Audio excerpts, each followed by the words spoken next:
नमस्कार, मेरा नाम हैदर अब्बास नकवी है और आज मैं फिर आपके सामने एक खबर लेकर आया हूँ। खबर जो आपसे जुड़ी हुई है, खबर जिसको आप सुनना चाहते हैं, खबर जो आपको मेन मीडिया में नहीं मिलेगी। ऐसे ही खबर लेकर मैं आया हूँ।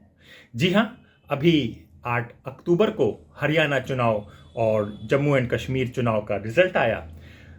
जम्मू का रिजल्ट में कांग्रेस और नेशनल कॉन्फ्रेंस ने मिलकर सरकार बना ली है, लेकिन बात हरियाणा के चुनाव की, क्योंकि हरियाणा के चुनाव में सबको उम्मीद थी, सबका मतलब कि हरियाणा के रहने वाले लोगों से लेकर मीडिया में काम करने वाले लोग, ज़मीनी पत्रकार जो अपने आप को कहते हैं, स्टूडियो में बैठे हुए जो एंकर कहते हैं, बड़ी बड़ी एजेंसी जो सर्वे करती है, लाखों करोड़ों रुपए चैनलों से लेती है, उनके लोग जो कई बार रो चुके हैं, गलत साबित हुए हैं, लेकिन इस बार सबका दावा था कि कांग्रेस भारी बहुमत से जीत रही है और बीजेपी बुरी तरह हार रही है।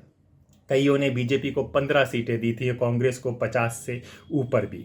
8 तारीख की जब सुबह शुरू होती है तो एक ऐसी लहर आती है तो और सब जगह तहलका मच जाता है, देखो हमने जो कहा था वो सही हो रहा है, कांग्रेस की सुनामी आ गई है। लेकिन 1 घंटे के बाद तस्वीर यूं बदलती है, कांग्रेस की सुनामी आकर सूखे में तब्दील हो जाती है और भाजपा बीजेपी आगे आगे बढ़ती चली जाती है। हमने आपको कई चीज़ें बताई थी, आज उन्हीं बातों पर हम लोग करेंगे। नायाब सिंह सैनी जो मुख्यमंत्री थे, उन्होंने कहा था कि कांग्रेस हैट्रिक लगाने जा रही है और कांग्रेस ने हैट्रिक लगा दी। 9.5 साल खट्टर जी की सरकार के बाद 6 महीने के लिए नायाब सिंह सैनी को सीएम बनाया गया था और उसका एक फ़ायदा मिला, क्योंकि अब दिखाया जा रहा है जीत हुई है तो हम कह सकते हैं कि उसका बखूबी फ़ायदा मिला और बीजेपी बहुमत में आ गई और तीसरी बार सरकार बना रही है। प्रधानमंत्री नरेंद्र मोदी ने हरियाणा वासियों को मुबारकबाद दी है और कहा है कि हम उनके अपने वादों पर, उनकी आशाओं पर खरे उतरेंगे और हमारी सरकार को तीसरी बार चुनने जाने के लिए आप सबको शुभकामनाएं, बधाई, मुबारकबाद और हम इसी तरह से अपने प्रदेश, अपने देश के लिए काम करते रहेंगे। हमने आपको बताया था कि कांग्रेस जीत रही है। हाँ, हमने भी कहा था कि क्योंकि ज़मीनी हकीकत से जो रिपोर्ट आ रही थी उससे यही लग रहा था कि कांग्रेस ही जीत रही है। लेकिन हमने एक बात आपको और कही थी, अगर आप हमारे पिछले वीडियो में बताएं, हमने आपको एक कहानी सुनाई थी कि जंगल में जंगल कट जाएगा तो जंगल ने कहा था कि हमें लोहे को काट नहीं सकता, लोहे की इतनी औकात नहीं है कि जो हमें काट दे। जब जंगल को पता चला कि उसके अंदर लकड़ी लग गई है तो जंगल को लगा कि अब हम कट जाएंगे, क्योंकि हमारा कोई आदमी अब जाकर मिल गया है। तो हमने आपको बताया था कि कांग्रेस को अगर कोई हरा सकता है, कांग्रेस को अगर कोई शिकस्त दे सकता है हरियाणा के इस चुनाव में, 2024 के चुनाव में, तो सिर्फ और सिर्फ वो कांग्रेस ही है। जी हां, हुआ भी यही। 4 दावेदार, भूपेंद्र दीपेंद्र हुड्डा बाप बेटे, शैलजा कुमारी, रणदीप सुरजेवाला, सब चाहते थे कि कांग्रेस जीते, लेकिन उस जीत का सेहरा उनके सर में बंधे और उनको मुख्यमंत्री बनना था। जी हां, 4 मुख्यमंत्री का दावा करने वाले लोग अपने इतने कमजोर निकले कि उनके कैंडिडेट 10-10 सीटें भी नहीं जिता पाए अपने क्षेत्रों में, अपने जगह पर। सुरजेवाला तो जाकर अपने बेटे के पास ही बैठ गए, उसी के लिए काम करते रहे। सारा शैलजा कुमारी अब खुलकर बोल रही हैं कि जी, टिकट बंटवारे में जो टिकट बांटे गए हैं उसमें हम लोगों की नहीं सुनी गई, टिकट बंटवारे में सिर्फ हुड्डा जी की सुनी गई है और हुड्डा जी नहीं, 70 सीटों के कैंडिडेट को चुना गया है। हमने कई बार रिक्वेस्ट की, हमने कई बार प्रार्थना की कि ये कैंडिडेट सही नहीं है, हमारे कैंडिडेट को तवज्जो दो, लेकिन ऐसा नहीं हुआ है और अब उसी का नतीजा हो गया है। राहुल गांधी के लिए बहुत बड़ा सेटबैक है और ये एक शर्मनाक हार है। राहुल गांधी अपनी उसी तरह से मेहनत करते हैं जिस तरह से वो करते आए, वो एक पूरा माहौल बन जाता है, लेकिन ज़मीनी हकीकत में जो उनके लोग चिपके हुए हैं एक दीमक की तरह, जो कांग्रेस को खा रहे हैं, कांग्रेस को ख़त्म कर रहे हैं, उस दीमक को अब वक्त आ गया है हटाने का। हमने मध्य प्रदेश में देखा कि दिग्विजय और कमलनाथ के बीच में, हमने छत्तीसगढ़ में देखा, हर जगह हम देख रहे हैं, हमने वहां पर देखा, राजस्थान में देखा, जो कांग्रेस हार रही है तो सिर्फ और सिर्फ कांग्रेस की वजह से हार रही है। आइए आपको बताते हैं। वोट प्रतिशत कांग्रेस का बड़ा है, लेकिन वो वोट प्रतिशत बीजेपी से बहुत ज़्यादा बड़ा है। 11% तक वोट प्रतिशत बड़ा है, लेकिन वो 11 सिर्फ 6 सीटें दिला सका है। बीजेपी का वोट प्रतिशत 3% बड़ा है और उस 3% ने 8 सीटें जिता दी हैं। अब जो हमने हमने पता चला था कि ये इंडी कॉम्बिनेशन बनाया गया था, अलायंस बनाया गया था, जिसमें सारी पार्टियां मिलकर भाजपा के अगेंस्ट और भाजपा के जो सहयोगियां हैं उनके अगेंस्ट मिलकर चुनाव लड़ेंगी। अब इसमें जो सहयोगी कांग्रेस की हैं अब वो बोलने लगे हैं। उसमें सबसे बड़ा जवाब आ रहा है, जो बोल रहे हैं राघव चड्ढा जी बोल रहे हैं। राघव चड्ढा जी का खुद कोई जनाधार नहीं है। खुद वो स्वाति महिवाल की तरह ही अरविंद केजरीवाल के करीबी होने की वजह से राज्यसभा में पहुंचे हैं। जब आपके नेता संघर्ष कर रहे थे, जेल कर रहे थे, वो इलाज के बहाने बाहर विदेश में बैठे हुए थे। अब वो भी बोलने का मौका मिला है कि सहयोगियों को नहीं दिया गया है। लेकिन हम आपको बता दें, हमने ये बताया था और राहुल गांधी ने ये कहा था कि कुछ सीटें हमको आपको हरियाणा में दे देनी चाहिए थी। ये राहुल गांधी का स्टेटमेंट है। राहुल गांधी की सोच और विचारधारा एक है, लेकिन वहां पे बैठे मठाधीश भूपेंद्र हुड्डा हो, दीपेंद्र हुड्डा हो, शैलजा कुमारी हो या रणदीप सुरजेवाला हो, उन्होंने इसको साफ साफ नकार दिया है। नकार दिया है इसलिए कहकर कि हम तो यहाँ पर जीत रहे हैं। और यही बात अब जो तृणमूल कांग्रेस से आवाज उठ रही है कि वो ऐसे नहीं चलेगा। जहां पर आप मजबूत हैं वहां पर आप गठबंधन को तोड़ दें, और जहां पर आप कमजोर हैं तो वहां पर आप कहें कि गठबंधन के साथ हो जाएं। तो ये नीति और नियत पर काम करना पड़ेगा। जी हां, अब देखना होगा नायाब सिंह सैनी को दोबारा मुख्यमंत्री बनाया जाएगा या नहीं बनाया जाएगा। खट्टर जी के साथ फिर से बात हो रही है, लेकिन नायाब सिंह सैनी को कई बार उन्होंने भाजपा ने टेस्ट किया है, डिफरेंट जगह पर डिफरेंट सीटों पर किया है, और वो बंदा खरा उतरा है।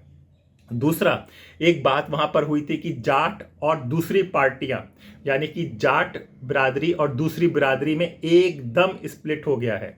यानी कि वो वोट आपके बढ़ गए हैं। जाटों ने शायद कांग्रेस को वोट दिया, बाकी पार्टियों ने सोचा कि जब जाट वहां पर जा रहे हैं तो और दूसरी बीजेपी को वोट दिया जाए। दूसरा सबसे बड़ा जो अब सवाल आ रहा है कि डेरा के राम रहीम को छोड़ना और राम रहीम का ये कहना कि हमारे सारे लोग, हमारे सारे सेवक, हमारे सारे मानने वाले लोग कांग्रेस को नहीं वोट देंगे, भाजपा को वोट देंगे, शायद इसका भी बहुत बड़ा प्रभाव पड़ा है।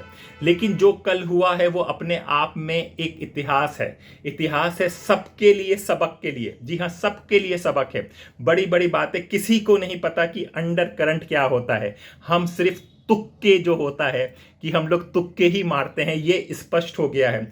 बड़े बड़े जो मठाधीश होते हैं बड़ी बड़ी बातें करते हैं कि ये ट्रेंड है, वो ट्रेंड है, ऐसा है, ऐसा है, इस तरह से हो रहा है, ये स्विंग हो गया, ये वो हो गया। ग्राफ बनाए जाते हैं, लोगों को हायर किया जाता है, बताया जाता है कि हमारा सर्वे, और किसी का तुक्के में सर्वे सही हो जाता है तो वो अपनी पीठ ठुकराता है और कहता है कि देखिए हमारा सर्वे सही था।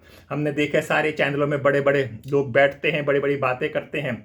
2024 में भी कि लोकसभा चुनाव में भी हमने देखा कि इसी तरह से हुआ है।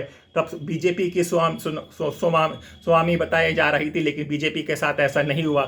कांग्रेस ने अच्छा प्रदर्शन किया और बीजेपी 300 का पार भी आंकड़ा नहीं कर पाई। तब हमने देखा कि आज तक के चैनल में गुप्ता जी रोते हुए भी दिखे। तो कितने गुप्ता जी हर चैनल में रोएंगे, क्योंकि सबके आंकड़े गलत हो गए हैं और जनता ने वहां पर दोबारा भाजपा को तीसरी बार, रिकॉर्ड है जी, तीसरी बार वहां पर भाजपा की सरकार बनने जा रही है। कांग्रेस की शिकस्त हुई है, बहुत बुरी शिकस्त हुई है, बड़ी बेशर्मी वाली हार हुई है, क्योंकि ये हार की किसी को उम्मीद नहीं थी। राहुल गांधी की मेहनत जारी है, उसी तरह से जारी है जिस तरह से है। आप उनकी यात्राएं कराते हैं, आप उनके दौरे करवाते हैं, आप उनको लेकर आते हैं मंच पर वो संविधान को बचाने की बातें करते हैं। लेकिन संविधान को तो तब बचेगा जब उनकी पार्टी के अंदर के लोग ही संविधान को मानेंगे। जब उनकी पार्टी के अंदर के लोग ही कॉन्स्टिट्यूशंस को नहीं मान रहे हैं, अपनी पार्टी के कॉन्स्टिट्यूशंस को नहीं मान रहे हैं, अपने मेन नेता की बातों को नहीं मान रहे हैं, आपस गुटबाजी को नहीं खत्म कर पा रहे हैं, तो ये आने वाले चुनाव में भी असर पड़ेगा। महाराष्ट्र और झारखंड में चुनाव है, लेकिन भाजपा जिस तरह से काम कर रही है, जिस तरह से आगे बढ़ रही है, जो माइक्रो मैनेजमेंट उसका हो रहा है, उसका तोड़ अभी कांग्रेस के पास या किसी भी पार्टी के पास नहीं दिख रहा है। क्योंकि जितनी भी एक बड़ी पार्टी कांग्रेस को छोड़ के दूसरी पार्टियां सब रीजनल ही पार्टियां हैं, और बड़ी पार्टी में आपस में इतने गुटबाजियां हैं। हर स्टेट, हर राज्य के अपने गुट बने हुए हैं। उसमें दो बड़े बड़े नेता हैं, वो अपनी पार्टियां को बना लेते हैं, अपने लोगों को बना लेते हैं। दूसरा आगे बढ़ता है तो तीसरे की टांग खींच लेते हैं। यही कांग्रेस में शुरू से चलता आ रहा है, यही चलता आ रहा है। राहुल गांधी ने कहा था हमारे यहाँ शेर और शेरनियां हैं। ये शेर और शेरनियां राहुल गांधी जी अब आदमखोर बन गए हैं। आदमखोर जो मैं कह रहा हूं कि ये आपस में ही अपनी पार्टी के लोगों को खा रहे हैं। तो शेर और शेरनियां अच्छी हैं, लेकिन आदमखोरों से बच के रहिए। आदमखोर सबके लिए खराब होते हैं, पार्टी के लिए भी खराब है, देश के लिए भी खराब है। बदलाव क्या आएगा क्या नहीं होगा ये आने वाला वक्त बताएगा। हरियाणा में समस्याएं थीं, रेसलर की समस्या थी, किसानों की समस्याएं थी, बेरोजगारी की समस्याएं थी। लोगों ने उसके एकजुट होकर बात उठाई, आवाज़ उठाई, लेकिन नहीं बदल पाई सरकार। क्या होगा इस पर सर्वे होगा, इस पे मंथन होगा।